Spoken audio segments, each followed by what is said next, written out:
Section E season 2 के episode 6 में हम देखते हैं कि जे स्कूल पहुंचती है। क्लास में बच्चे रोज की तरह खुश और हंसते खेलते नजर नहीं आते, बल्कि सब काफी खामोश होते हैं। सिर्फ यही नहीं, कीफर को सपोर्ट करने वाले एक तरफ खड़े हैं और यूरी को सपोर्ट करने वाले यूरी की तरफ हैं। ये सब देखकर जे के दिल में सवाल उठता है, ये सब क्या हो गया? कल जब मैं वापस आई थी तो सब आपस में लड़ रहे थे। अब तक मैं इस मसले को हल नहीं कर पाई हूँ।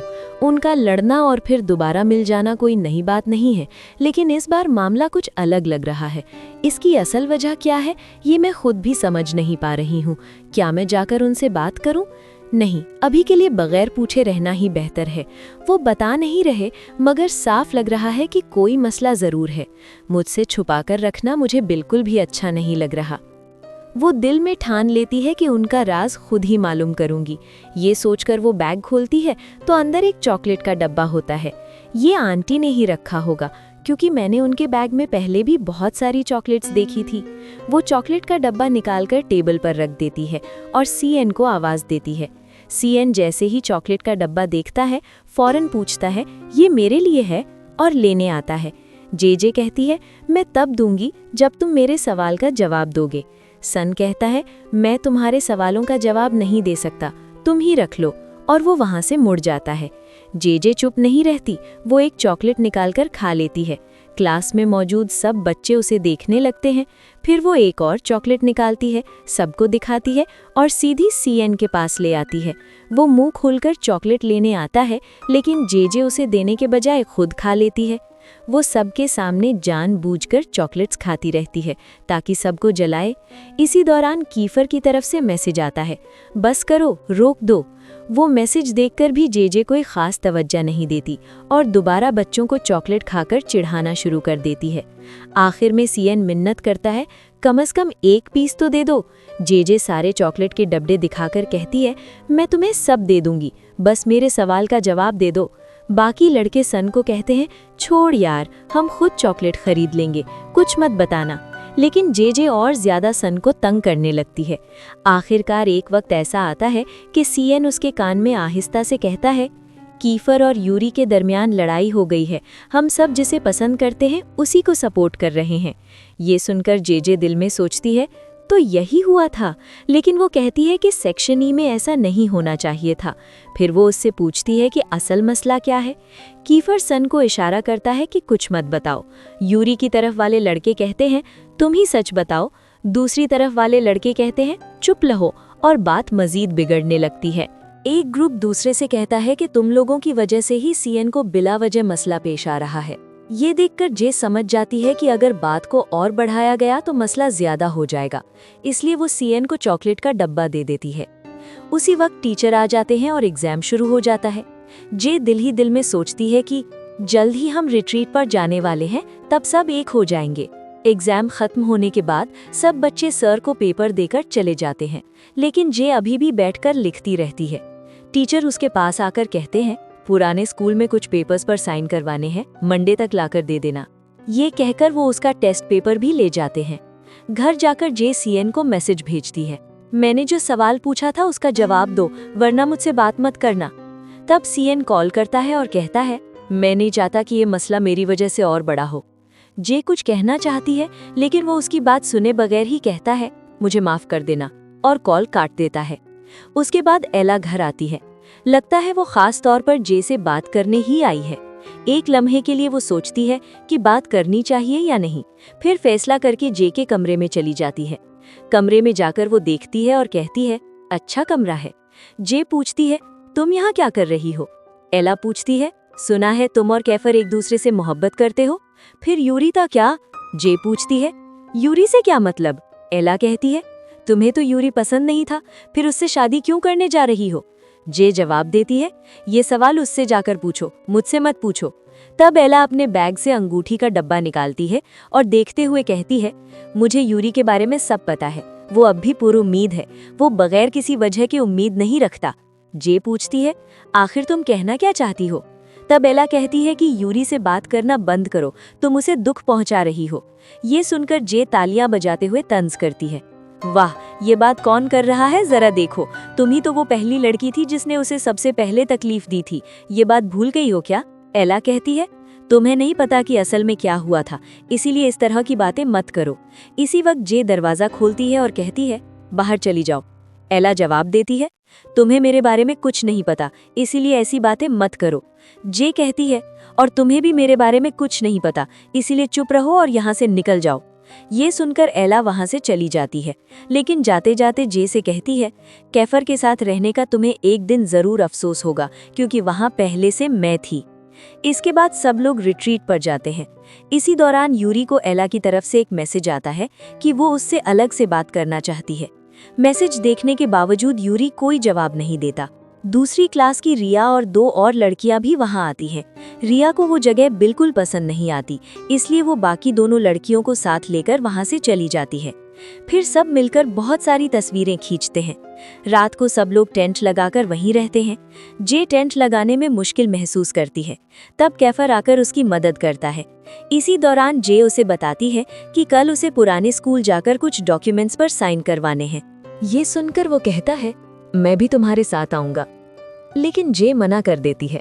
वो कहती है, इस बात का सर को भी पता है, इसलिए मैं अकेले ही जाकर वापस आ जाऊंगी।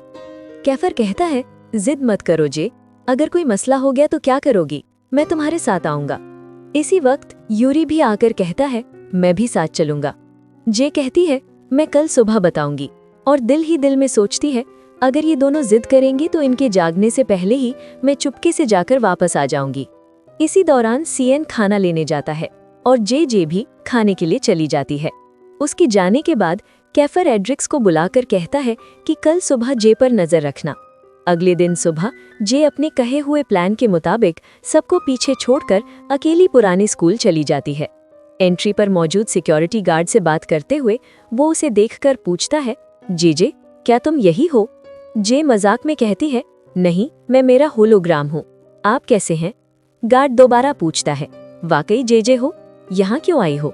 क्या दोबारा इस स्कूल में पढ़ने आ रही हो? जे जवाब देती है, नहीं, कुछ कागजात पर दस्तखत करवाने हैं, इसीलिए आई हूँ। गार्ड कहता है, तुम्हारे जाने के बाद यहाँ बहुत सी चीजें बदल गई हैं। जे पूछती है, तो क्या सारे मसले खत्म हो गए? वो कहता है, पुराने लोग तो चले गए होंगे, लेकिन अब नए लोग आ गए हैं। साइरस तुम्हारा बॉयफ्रेंड था ना, वो दोबारा इस स्कूल में आ गया है। ये सुनते ही जे के चेहरे के एक्सप्रेशंस बदल जाते हैं। वो दिल ही दिल में सोचती है, इन्हें भी पता है कि वो मेरा बॉयफ्रेंड था। फिर वो गार्ड से कहती है, अब वो मेरा बॉयफ्रेंड नहीं है। गार्ड कहता है, अच्छा, बहुत खुशी की बात है, जाकर सिग्नेचर्स ले लो। ये कहकर वो अपना काम दोबारा शुरू कर देता है। तब जे उसे आवाज देकर कहती है, इससे पहले मैंने आपसे जैसे भी बात की थी उसके लिए मुझे माफ कर दीजिए।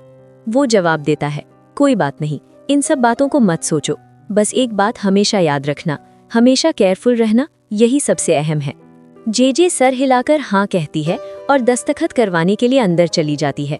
अंदर जाते हुए जे दिल ही दिल में कहती है, बस साइरस की नज़र में मत आऊं। लेकिन जैसे ही वो एक कमरे में दाखिल होती है, वही शख्स जिससे बचने की दुआ कर रही थी वहीं बैठा होता है। उसे देखते ही जे घबरा जाती है। साइरस बहुत पुरसुकून अंदाज में उसे देखकर कहता है, तुम्हें देखकर बहुत खुशी हुई। जे कुछ बोल नहीं पाती और वहां से जाने की कोशिश करती है, लेकिन साइरस उसे जाने नहीं देता। वो उसकी गर्दन को जोर से पकड़कर कहता है, मुझे पता था तुम वापस आओगी। पता है क्यों? क्योंकि मैं तुम्हें बहुत याद करता हूँ। जे कहती है, साइरस मुझे छोड़ दो, दर्द हो रहा है। वो जवाब देता है, दर्द? मेरे साथ भी ऐसा ही हुआ था। ये कहकर वो जे को छोड़ देता है। जे वहीं बैठ जाती है। साइरस उसे देखकर मुस्कुराता है और वहां से चला जाता है। इसी दौरान उस कमरे में एक मैडम दाखिल होती हैं। जे को देखकर वो हैरान होकर कहती हैं, जे क्या तुम यही हो? वो कहती हैं, दस्तखत लेने आए हो? आज तो तुम बहुत ही अदब से बात कर रही हो। मुझे देखते ही तो तुम हमेशा डांट देती थी। तुम्हारा रजिस्टर चेक करके मैं दस्तखत कर दूंगी। जे उनको कोई जवाब दिए बगैर बाहर आ जाती है। उसी वक्त साइरस उसके पास आकर कहता है, मुझे तुमसे थोड़ी बात करनी है। जे बात किए बगैर आगे बढ़ने लगती है तो साइरस उसका हाथ पकड़कर रोक लेता है। गुस्से में आई जे साइरस के मुंह पर जोर से घूंसा मार देती है। बिल्कुल उसी वक्त 4-5 लड़के वहां आ जाते हैं। तब जे साइरस से कहती है, प्लीज मैं बात नहीं करना चाहती, मुझे मजबूर मत करो। साइरस जवाब देता है, जो तकलीफ तुम अब महसूस कर रही हो वही मैंने भी सही है।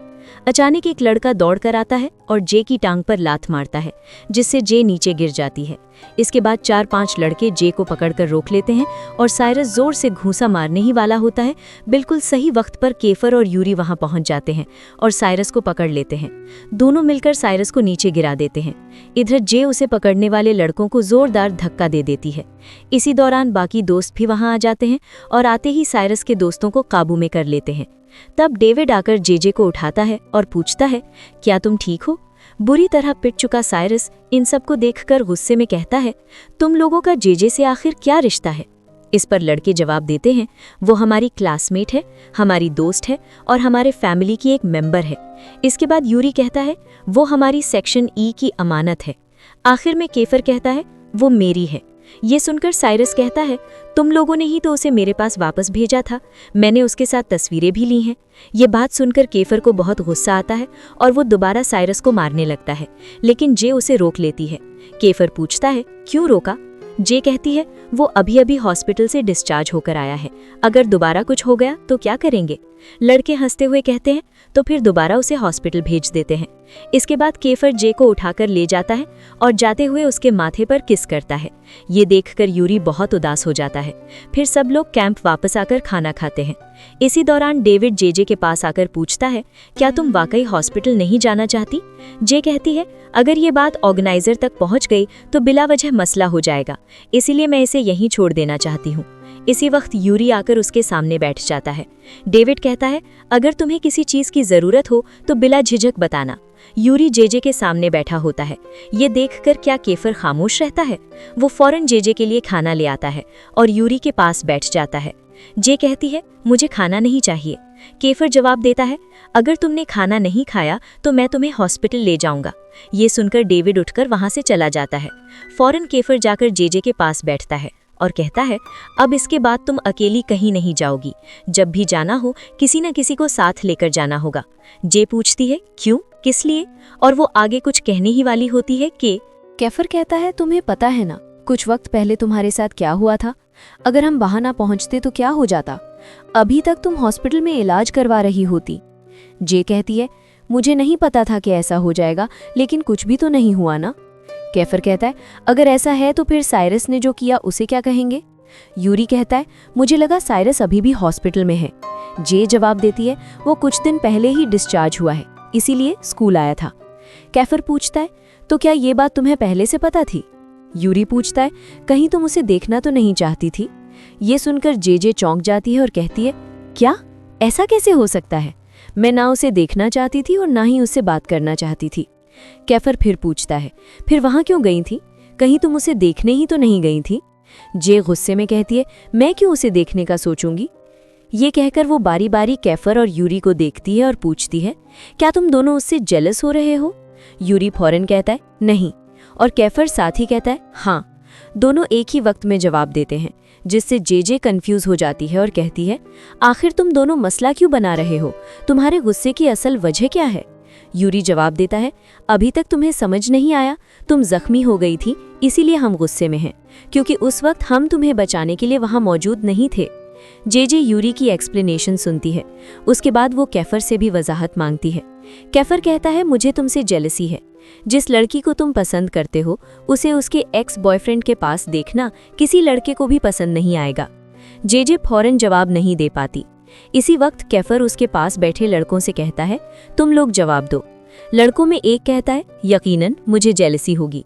दूसरा कहता है, मैं तो रो दूंगा। तीसरा कहता है, मैं तो उसे रुला दूंगा। चौथा कहता है, मैं उसे किक मार दूंगा। ये सुनकर जे कहती है, ये सब पागलपन है, क्या कोई साइरस पर जेलसी करेगा? तब केफर जे से कहता है, अब अगर तुम उसे दोबारा देखोगी तो मैं उसे तुम्हारे करीब नहीं आने दूंगा और तुम्हें अपने घर में बंद कर दूंगा। इस पर यूरी कहता है, हम उसे नाराज कर सकते हैं। ये सुनकर केफर कहता है, ये अच्छा आइडिया है यूरी, शुक्रिया, हम बिल्कुल वैसा करेंगे। इसके बाद सब लोग टेंट की तरफ जाते हैं। वो वहाँ कूलर बॉक्स देखते हैं। कुछ लोग उसे पहले ही ले गए हैं। फिर वो सब देखते हैं कि बाकी क्या कुछ गायब है। वहाँ एक पार्टी किट है जो लड़कियां इस्तेमाल करती हैं। पार्टी किट लेकर चेक करने पर मालूम होता है कि ये क्लास ए की किसी लड़की की है, तो लगता है कि वही लोग सब कुछ ले गए हैं। दूसरी तरफ सीएन का टेंट भी खराब करके छोड़ दिया गया था। तब सीएन अपना टेंट उठाने लगता है, लेकिन वहाँ एक सांप होता है। ये देखकर वो डर कर चीखता है। जे उसे देखकर टेंट के पास जाती है और देखती है कि वहाँ असल सांप नहीं है बल्कि डमी स्नेक है। ये देखकर सीएन एक प्लान बनाता है कि जो चीज़ें सेक्शन ए के लोग ले गए थे उन्हें वापस ले आना चाहिए। इसीलिए वो कहता है कि सब लोग कल सुबह जल्दी उठें। अगले दिन सुबह जो लोग सेक्शन ए के टेंट पर जाते हैं वो सांप को पकड़कर शोर मचाते हैं, जिसे देखकर लड़कियां डरकर वहां से भाग जाती हैं। इसके बाद वो तमाम लोग वहां से चले जाते हैं और जो चीज़ें वहां थी वो वापस ले जाते हैं। तब केफर दूसरे सेक्शन के लड़कों को फ़ोन करता है और पूछता है कि वहाँ क्या सिचुएशन है। इस पर वो सेक्शन के कुछ लड़के जवाब देते हैं। वो बताते हैं कि वहाँ सिर्फ खाने के सामान ही बाकी था, सब ने वो सामान वापस ले लिया। कुछ देर बाद वो खुद भी वहाँ पहुँच गए और जो चीज़ें चोरी हो गई थी वो सब वापस ले आए। चीज़ें वापस ले लेने के बाद भी टेंट को ठीक नहीं किया जा सकता था, इसीलिए रात को सबने चीज़ें शेयर करके टेंट में रखी और सो गए। उस वक्त जेजे को भी सीएन के साथ टेंट में रहने की इजाज़त दी गई। जेजे ने कहा कि वो नहीं रहना चाहती क्योंकि सीएन पहले ही कुछ ड्रिंक्स लेकर आया था। जेजे ने कहा कि ज़रूरत नहीं, लेकिन जेजे और सीएन पहले ही रूम शेयर कर चुके थे। केफर कहता है, तुम्हारा रूम बड़ा है लेकिन टेंट बहुत छोटा है, कोई भी जेजे के साथ टेंट शेयर नहीं कर सकता, किसी को भी जेजे के टेंट में नहीं रहना चाहिए। यूरी कहता है कि ये मुमकिन नहीं, कोई भी जेजे के साथ टेंट में नहीं रह सकता। डेविड कहता है कि जेजे ही फैसला करे। जेजे कहती है कि टेंट में काफ़ी जगह है।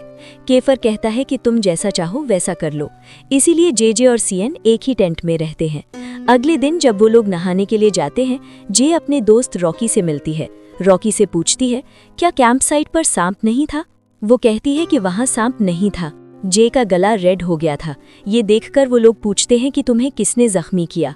वो कहती है किसी ने नहीं, पिछले दिन सांप आया था, इसी वजह से ये मसला हुआ। लेकिन रॉकी इस बात पर यकीन नहीं करती और कहती है केफर ही असल वजह है। जे से पूछते हैं कि क्या वाकई तुम्हें केफर ने हर्ट नहीं किया है? जे कहती है कि ऐसा करने की ज़रूरत नहीं क्योंकि वो रिलेशनशिप में है और वो केफर को जानती है। हाँ, कोई और जख्मी कर सकता है लेकिन केफर नहीं।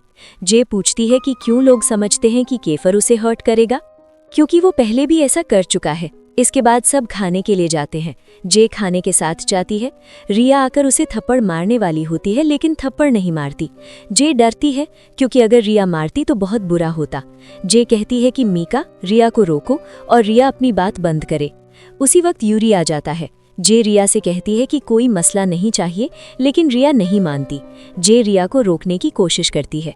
ये देखकर यूरी कहता है कि रिया बस कर दो, लेकिन रिया कहती है कि जब मैं बात कर रही हूँ, तुम कौन होते हो मुझे रोकने वाले? तब जे कहती है कि तुम्हें मसला क्या है?